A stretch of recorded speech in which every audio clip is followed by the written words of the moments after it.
natatandaan. Sa bawat paraan, di ko maintindihan. Alam ko na ikaw palagi aking dahilan, na para bang nauso, gusto lagi sabayan. Ikaw ang paborito na sa akin kawalan. Dahan wag mo dalian, dayain ng minuto di ka papakawalan. Teka lang, rinig mo ba ako? Gusto ko lang malinaw kung mamahalin mo ba ako. Kapagod na kasi na kumilala pa ng bago. Ayoko di naman napipilitin ka masyado. Gusto ko natural, yung mahal mo din ako. Kung ano sa simula pangako di na magbabago. Ayoko sumugal, bad yun, pero kung para sa'yo pipilitin ko manalo. Madali ka ba? Hindi naman, pero kung may isang lesson ako natutunan kay na Mami at Daddy Lou, yun yung magsayangin yung panahon. Dati simula pa lang, di pa sigurado pero natatandaan. Sa bawat paraan, di ko maintindihan. Alam ko na ikaw palagi aking dahilan, na para bang nauso, gusto lagi sabayan. Ikaw ang paborito na sa akin kawalan.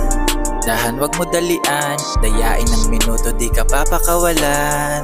Kung hindi na magbabago, ako na yata ang pinakamasaya na tao. Kasama sa lahat, maging sa aking plano. Hindi ka hahayaang kumilala pa ng bago. Iyong mga ngiti, pampapawi ko ng pagod. Yakap at halik, pinakamatamis na baon. Kung ito ang kapalit sa bawat mga hamon, ikaw ang dahilan para kanino bumabangon. Dati simula pa lang, di pa sigurado pero natatandaan. Sa bawat paraan, di ko maintindihan. Alam ko na ikaw palagi aking dahilan, na para bang nauso, gusto lagi sabayan. Ikaw ang paborito na sa akin kawalan. Dahan wag mo dalian, dayain ng minuto di ka papakawalan. Dati simula pa lang, di pa sigurado pero natatandaan. Sa bawat paraan, di ko maintindihan. Alam ko na ikaw palagi aking dahilan, na para bang nauso, gusto lagi sabayan. Ikaw ang paborito na sa akin kawalan. Dahan wag mo dalian, dayain ng minuto di ka papakawalan.